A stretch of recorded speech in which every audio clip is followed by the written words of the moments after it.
Aktar imsieħba soċjali faħru l-ftehim kollettiv ġdid li minnu se jibbenefikaw madwar 33,000 ħaddiem ta' servizz pubbliku.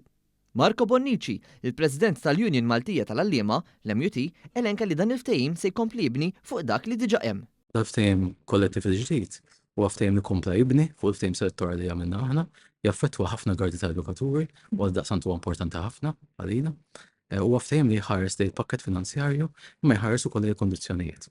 U hija xi ħaġa li dal-ftehim finalment ukoll qed ħares li allowances ġodda kif ukoll iż-żidiet u t-tip tal-pakket finanzjarju. Għalkemm l-ewwel darba li ġew involuti, Jonathan Kallus mill-Union tal-Protezzjoni Ċivili, is-CPU, sostna li din kienet esperjenza pożittiva ħafna.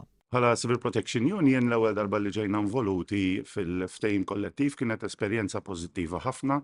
Nilqgħu il-ftehim kollettiv pożittiv għal membri tagħna kollha, anke għal fatt li kien hemm parti mill-ftehim kollettiv li ħajolqot lill membri tagħna fejn jidħol il-servizz fit-tul.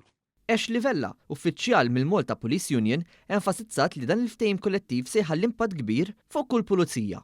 Għamilna passi kbar il-qudiem għal kull pulizija membru tagħna, fis-sens għax daw il-pulizija qatt ma kienu mdaħlin qabel, ċertu affarijiet speċifiċi qatt ma setgħu jiġu indirizzati għax il-fuġi tagħna qatt ma kienet tista' tinstema'. Steve Spiteri, Viċi President tal-Police Officers Unit, il-POU, saħaq li hu ta' onur għalih li kien preżenti għal dan il-ftehim. Bħala Police Officers Union ovvjament hija napprezzaw li konna preżenti f'dan il-ftehim settorali. Huwa onur u l-esperjenza żgur li tagħalmek meta tkun fuq il-mejda ma' dak il-unions kollha.